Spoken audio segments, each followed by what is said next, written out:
AP Vizianagaram జిల్లా Bobbili Janasena party కార్యాలయంలోనే ప్రస్తుతానికైతే ఉన్నాం.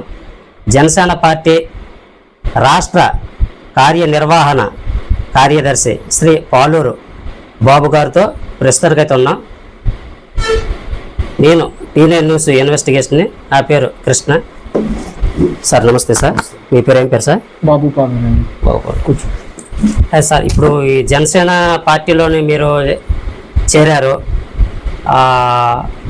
మీ నాయకులు జనసేన పార్టీ అధ్యక్షులు మరియు ఆంధ్రప్రదేశ్ రాష్ట్ర ఉప ముఖ్యమంత్రి శ్రీ కొణిదెల పవన్ కళ్యాణ్ గారు మొన్న కాకినాడలోని సిప్పు సీజ్ చేశారు. ఇప్పటి వరకు కూడా ఆ డేటా రాలేదు. దాని గురించి మీరు ఏం చెప్తారు సార్? అది కలెక్టర్లకి ఎంక్వైరీ వేయమని చెప్పారు. దాని ఇన్వెస్టిగేషన్ అయింది. దాన్ని ఆల్రెడీ కేసు అయితే అంటే ఏవేవైతే అనాథరైజ్డ్గా రైస్ కానీ అలాగే మిగతా ఇవి ఉన్నాయో షిప్పింగ్ చేస్తున్నారో వాటన్నింటి కూడా సీజ్ చేయడం జరిగింది. దాని మీద కలెక్టర్ ఆల్రెడీ నివేదిక ఇవ్వడం, ప్రెస్ మీట్ పెట్టి చెప్పడం అంతా జరిగింది. అది సార్, ఇప్పుడు టీడీపీ, బీజేపీ, జనసేన పార్టీ కూటమి ప్రభుత్వంలో ఉన్నప్పటి నుంచి కూడాను ఎన్ని లక్షల కోట్ల అప్పులు ఉన్నాయో ఎవరికి తెలియట్లేదు. దాని గురించి మీకు తెలిసింది చెప్పండి సార్. ఇప్పుడు గత 5 ఏళ్ళలో వైసీపీ అధికారంలో ఉన్నప్పుడు వాళ్ళు ఎన్ని లక్షల కోట్లు అప్పు చేశారనేది మనకు తెలుసు. అభివృద్ధి అనేది శూన్యం. అలాగే రాష్ట్రంలో పెట్టుబడులు కానీ, రాష్ట్రంలో పరిశ్రమలు కానీ, యువతకు ఉపాధి కానీ ఏమీ దొరకలేదు. ఇప్పుడు కూటమి ప్రభుత్వం వచ్చిన 9 నెలలకే ఇప్పుడు 10వ నెల నడుస్తుంది. సో ఈ 10 నెలలకే చాలా అద్భుతమైన సంక్షేమ పథకాలు కానీ, అలాగే రోడ్ల నిర్మాణం కానీ, డోలీ కష్టాల నుంచి బాధలు తీర్చడానికి పవన్ కళ్యాణ్ గారు ప్రత్యేకంగా గిరిజన ప్రాంతాల్లో రోడ్లు వేయడం కానీ, సో ఇవన్నీ కూడా చాలా సుపరిణామం. సో వీటి కోసం తప్పనిసరిగా మనకి రాష్ట్ర ఆదాయాన్ని, రాష్ట్ర ఖజానాన్ని కొల్లగొట్టేసి వెళ్ళిపోయిన జగన్మోహన్ రెడ్డి ఆ ప్రభుత్వం చేసిన తప్పుల్ని ఇప్పుడు సరిదిద్దుకుంటూ రాష్ట్ర ఖజానాన్ని ఇంప్రూవ్ చేసుకుంటూ అలాగే కొత్త ఆర్థిక సంస్కరణలు చేపడుతూ ఒక పటిష్టమైన పరిపాలన అనేది ఈరోజు చంద్రబాబు నాయుడు గారి నాయకత్వంలో, పవన్ కళ్యాణ్ గారి నాయకత్వంలో, నరేంద్ర మోదీ గారి ఆశీస్సులతో రాష్ట్రం నడుస్తుంది. ఇక్కడ అప్పు ఎంత చేస్తున్నారు ఏంటి అనేది కాదు, ఇక్కడ మనం తీసుకుంటున్న ఆర్థిక సంస్కరణల వల్ల రాష్ట్రానికి ఎంత పెట్టుబడులు వస్తున్నాయి, కొత్త పరిశ్రమలు ఏమొస్తున్నాయి, యువతకు ఉపాధి దొరుకుతుందో లేదా, అలాగే ఇచ్చిన ప్రతి ఒక్క హామీని కూడా ఈరోజు నెరవేర్చడం జరుగుతుంది. సో రాష్ట్రం లోటు బడ్జెట్లో ఉంది కాబట్టి తప్పనిసరిగా అప్పు అనేది చేయక తప్పదు. కానీ బాధ్యతాయుతమైన అప్పు చేయాలి. అలాగే తీసుకొచ్చిన ప్రతి రూపాయిని చాలా ట్రాన్స్పరెంట్గా ఖర్చు పెట్టాలి. ఆ విషయంలో ఈరోజు ఎన్డీఏ కూటమి ప్రభుత్వం చాలా సక్సెస్ఫుల్గా నడుస్తుంది. గతంలో జగన్మోహన్ రెడ్డి చేసిన ప్రతి ఒక్క రూపాయి అప్పు కూడా దుర్వినియోగం చేయడమో లేకపోతే దుబారా చేయడమో చేసేది. ప్రజలకు ఏ రకంగా ఏ విధంగానూ మేలు జరగలేదు. కానీ కూటమి ప్రభుత్వం తీసుకొస్తున్న ప్రతి ఒక్క రూపాయిని కూడా ప్రజలకు ఉపయోగపడేటట్టుగా, రాష్ట్ర భవిష్యత్తుకు ఉపయోగపడేటట్టుగా వినియోగిస్తున్నారు. సార్, ఇప్పుడు మొన్న రీసెంట్గా మార్చి 14వ తారీఖు నాడు జనసేన పార్టీ 12వ ఆవిర్భావంలోని ఆ సభలోని, ఆ మీటింగ్లోని రాష్ట్ర ఉప ముఖ్యమంత్రి కొణిదెల పవన్ కళ్యాణ్ గారు జనసేన పార్టీ కార్యకర్తల గురించి మాట్లాడకుండా, అంటే తక్కువగా మాట్లాడుతున్నారని, ఉత్తర భారతదేశంలోనే అన్ని రాష్ట్రాలను కూడా బాగా మాట్లాడారని అనుకుంటున్నారు. మరి మీ పార్టీ కొద్దిగా తక్కువగా ఉంటుందని అంటున్నారు. దీనికి మీరేమంటారు సార్? అదేండి, ఇప్పుడు పవన్ కళ్యాణ్ గారు అనే వ్యక్తి ఈరోజు మన రాష్ట్రానికి పరిమితమైన వ్యక్తి కాదు. జనసేన పార్టీ కూడా మన రాష్ట్రానికి పరిమితమైనది కాదు. జనసేన పార్టీ పుట్టుక తెలంగాణలో, ఈరోజు అభివృద్ధి ప్రస్థానంలో నడుస్తున్నది ఆంధ్రప్రదేశ్లో. అలాగే ఆయన మొన్న మహారాష్ట్ర ఎన్నికలకు కూడా ప్రచారంకి వెళ్ళడం జరిగింది. అక్కడ భారీ అనూహ్యమైన మెజారిటీతో స్థానాలు బీజేపీ కైవసం చేసుకోవడం జరిగింది. సో ఈరోజు బీజేపీ కేంద్రంలో బీజేపీకి పవన్ కళ్యాణ్ గారి అవసరం చాలా ఉంది. అలాగే పవన్ కళ్యాణ్ గారి నేతృత్వంలో దేశంలో ఒక బలమైన నాయకుడు కావాల్సిన అవసరం ఉంది.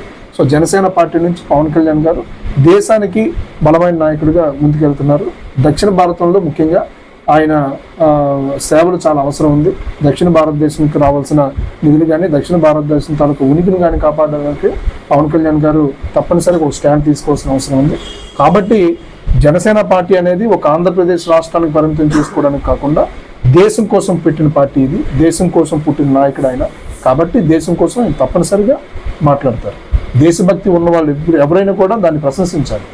ఇక్కడ రాష్ట్రానికి పరిమితం కాకుండా దేశం గురించి మాట్లాడాలి, భారతదేశంలో పుట్టి భారతదేశం గురించి మాట్లాడకపోతే ఇంకా పాకిస్తాన్ గురించి మాట్లాడాలా, ఇక జగన్మోహన్ రెడ్డి లాగా లేకపోతే ఇంకొకరిలాగా కాదు కదా. సార్ ఇది ఇప్పుడు మొన్న తమిళనాడు రాష్ట్రంలోనే డీ ప్రోగ్రామ్ అని పెట్టారు. మన ఆంధ్రప్రదేశ్ నుంచి ఎవరు కూడా వెళ్ళలేదు, అటెండ్ అవ్వలేదు. అందరూ భారతదేశంలో ఉన్న మంత్రులందరూ కూడా అటెండ్ అయ్యారు. ఎందుకు అటెండ్ అవ్వలేదు? ఎందుకంటే జనసేన పార్టీ ఈ గవర్నమెంట్లోని ఇన్ఛార్జిగా కూడా ఉన్నారు. ఎందుకు మరి అటెండ్ అవ్వలేదు? పునర్విభజన మీటింగ్ అంటున్నారా? అవును సార్. పునర్విభజన అది ప్రతిపక్షాలు చేసుకుంటుంది. ఇది ఎన్డీఏకి వ్యతిరేక కూటమి ఎవరైతే ఉన్నారో పార్టీలు వాళ్ళు చేసుకున్న మీటింగ్ అది. ఆ మీటింగ్కి మేము వెళ్ళాల్సిన పని లేదు. వాళ్ళు దేశం కోసమో లేకపోతే రాష్ట్రం కోసం ఆలోచించే వ్యక్తులు అయితే చేసే పద్ధతి అది కాదు. నరేంద్ర మోదీ గారికో లేకపోతే అమిత్ షా గారికో ఒక ప్రాసెస్ ప్రకారం వాళ్ళకి రీచ్ అయ్యి పునర్విభజన చేస్తే బాగుంటుంది, అఖిలపక్ష సమావేశం పెట్టండి అని చెప్పి రిక్వెస్ట్ చేస్తే అప్పుడు ఎన్డీఏ ప్రభుత్వం చేపడుతుంది అలాంటి కార్యక్రమాన్ని. ఎన్డీఏ ప్రభుత్వం ఆల్రెడీ పునర్విభజనకు సంబంధించి ఏదైతే ఎక్సర్సైజ్ చేయాలో చేస్తుంది. వీళ్ళు ప్రత్యేకంగా చేయాల్సిన పని లేదు, దానికి మేము అటెండ్ అవ్వాల్సిన అవసరం లేదు. వాళ్ళు మమ్మల్ని పిలవడం ఆహ్వానించడం అనేది నిజం, దాన్ని సున్నితంగా తిరస్కరించడం కూడా నిజం. ఎందుకంటే ఆల్రెడీ ఎన్డీఏ కూటమి దాని మీద వర్కౌట్ చేస్తుంది, ఎక్సర్సైజ్ అవుతుంది. దీనికి వీళ్ళు స్పెషల్గా చేసే షో కోసం అయితే జనసేన పార్టీ ఇప్పుడు ఉండదు. అది ఇప్పుడు ఈ కూటమి ప్రభుత్వం వచ్చిన నెల రోజుల నుంచే జగన్మోహన్ రెడ్డి గారు అది రీఎలక్షన్ పెట్టాలి అని అలాగా ఒక 3 నెలల వరకే చెప్పారు. ఆ తర్వాత మన ప్రభుత్వమే వస్తుంది, వీళ్ళు ఏ పథకాలు పెట్టట్లేదు అని అంటున్నారు.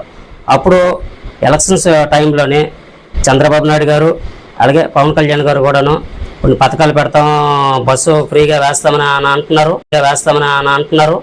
అలాగే సూపర్ 6 అంటే తల్లికి వందనము ఇలాంటివని అంటున్నారు. ఏ పథకాలు కూడా పెట్టలేదని పక్కనున్న పార్టీ వాళ్ళు విమర్శిస్తున్నారు. దాని గురించి మీరు ఏం చెప్తారు సార్? గత వైసీపీ ప్రభుత్వం ఖజానాను కొల్లగొట్టేసిందనేది చెప్పాను.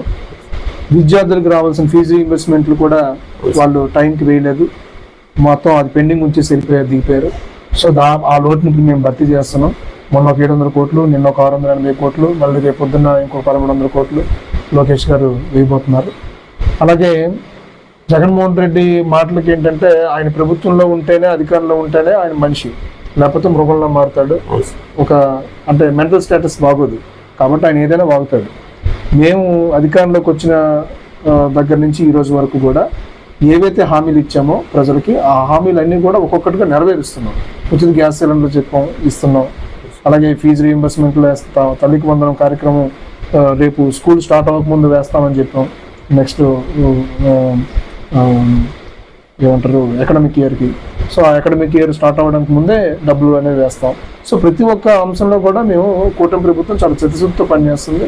రోడ్లు వేయడం కానీ, అలాగే డ్రైనేజీలు కానీ, పల్లె పండుగ అనేది ఈరోజు పవన్ కళ్యాణ్ గారి నేతృత్వంలో చాలా పెద్ద ఎత్తున తీసుకోవడం జరిగింది. రాష్ట్రం అంటే దేశం మొత్తం మీద ఈరోజు ఆంధ్రప్రదేశ్ రాష్ట్రంలో చూస్తున్నారు పంచాయతీరాజ్ శాఖ మినిస్టర్ ఎవరు, డిప్యూటీ సీఎం ఎవరు అని చెప్పి. ఎందుకంటే ఆయన తీసుకున్న శాఖకు ఆయన 100కి 1000% న్యాయం చేస్తున్నారు. పల్లె పండుగ అనే దానికి సరైన నిర్వచనం ఇస్తున్నారు. ప్రతి ఊర్లో కూడా సీసీ రోడ్లు వేసాం, డ్రైనేజీలు కట్టాం. అలాగే రేపు పొద్దున్న జల్ జీవన్ మిషన్ పవన్ కళ్యాణ్ గారి వల్లే ఇంకొక 5 సంవత్సరాలు పొడిగించారు. యాక్చువల్గా జగన్మోహన్ రెడ్డి వైఫల్యం వల్ల, అతని పరిపాలన వైఫల్యం వల్ల జల్ జీవన్ మిషన్ మనం 2000 కోట్లు వినియోగించుకోవడం జరిగింది. ఎక్కడ 60,000 కోట్లు ప్రాజెక్టు, ఎక్కడ 2000 కోట్లు. కానీ ఈరోజు మళ్ళీ పవన్ కళ్యాణ్ గారు మోడీ గారిని రిక్వెస్ట్ చేస్తే ఆయన మళ్ళీ ఇంకొక 5 సంవత్సరాలు ఎక్స్టెండ్ చేయడం జరిగింది.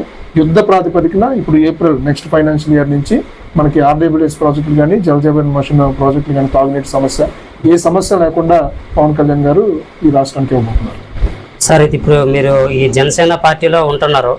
ఈ జనసేన పార్టీ రాష్ట్ర కార్యనిర్వహణ కార్యదర్శిగా మీరు చేస్తున్నారు.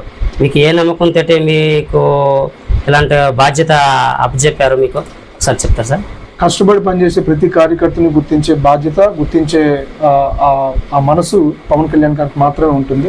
సో నేను కార్యకర్తగా మొదలయ్యాను. కార్యకర్తగా జెండా పట్టుకొని మా ఉమ్మడి విజయనగరం జిల్లాలో నేను తిరగడం జరిగింది. ఆ కష్టాన్ని చూసి, నా సామర్థ్యాన్ని చూసి ఆ పదవిని పవన్ కళ్యాణ్ గారు సూచించడం జరిగింది. దాన్ని ఎంతో బాధ్యతాయుతంగా ఈ రోజు వరకు నేను నిర్వర్తించడం జరిగింది. అవును సార్. అయితే కళ్యాణ్ గారు అంటే అభిమానము, మా నాయకుడు అంటే మాకు చాలా గౌరవము, పార్టీ అంటే మాకు ధైర్యము అని మీరు అంటున్నారు. అంటే మీకు ఇంత బాధ్యత ఇచ్చినందుకు మీరు ఎవరికైనా సరే, ఎలాంటి వారికైనా సరే, అంటే బాగా పేదవారిలాగా ఉన్నటువంటి వారికి కానీ, వృద్ధులు లాంటి వాళ్ళకి కానీ, ఎలాంటి చిన్న చిన్న ఏమైనా హెల్ప్ ఏమైనా మీరు చేశారా? తప్పనిసరిగా ఇప్పుడు మా 9 ఏళ్ళు 10 ఏళ్ళ ప్రస్థానంలో ప్రతిరోజు అంటే ఈ కార్యాలయం పెట్టిన దగ్గర నుంచి అయితే ప్రతిరోజు ఇక్కడికి ఎవరో ఒకరు వస్తుంటారు, వాళ్ళ కష్టాలు చెప్తుంటారు, వాళ్ళ సమస్యల పరిష్కారం చెప్తాం. అలాగే ఏదైనా వాళ్ళకి ఆర్థికంగా ఇబ్బందులు ఉన్నాయి అంటే ఆరోగ్యపరంగా కానీ లేకపోతే చదువు పరంగా ఇబ్బందులు ఉంటే వాళ్ళకి మా చేతనంత ఆర్థిక సాయం చేయడం కానీ, అలాగే మా జన సైనికులు వాళ్ళ బంధువుల్లో ఏమైనా ఇబ్బందులు జరిగితే వాళ్ళకి వెళ్ళి మేము కాస్త చేయూతను అందించడం కానీ, పలు సేవా కార్యక్రమాలు, ఫుడ్ డొనేషన్ క్యాంపులు కానీ, అలాగే బ్లడ్ డొనేషన్ క్యాంపులు కానీ, అలాగే తలసేమియా వ్యాధితో బాధపడుతున్న చిన్నారుల కోసం స్పెషల్ డ్రైవ్స్ కానీ, ఇవన్నీ కూడా చాలా కార్యక్రమాలు చేయడం జరిగింది. ఈ బొబ్బిలి, పార్వతీపురం చుట్టుపక్కల అన్ని ప్రాంతాల్లో కూడా జనసేన అంటే జనసేవ. ముఖ్యంగా కోవిడ్ టైంలో మేము చేసిన ఈ ఆహార పంపిణీ కార్యక్రమం ఏదైతే ఉందో, కూరగాయలు కానీ ఆహార ఫుడ్ కానీ ఇవన్నీ పంపిణీ చేసాం. దానికి చాలా మంచి పేరు వచ్చింది. ఆ పేరు, ఆ నమ్మకంతోనే ఈరోజు ఎన్డీఏ కూటమికి ఇంత పెద్ద ఎత్తున భారీ విజయాన్ని ప్రజలు అందించారు. Okay sir. అయితే ఇప్పుడు ఈ జనసేన పార్టీ అధ్యక్షులు అలాగే రాష్ట్ర ఉప ముఖ్యమంత్రి శ్రీ కొణిదెల పవన్ కళ్యాణ్ గారు అభిమానంతో, ఆయన మీద ఉన్న గౌరవంతో, ఆ పార్టీ మీద ఉన్న ధైర్యంగా ఉండి ప్రతి గ్రామానికి వెళ్ళి మేము సేవ చేస్తున్నాం, మా పార్టీని ముందుకు నడిపిస్తామని అంటూ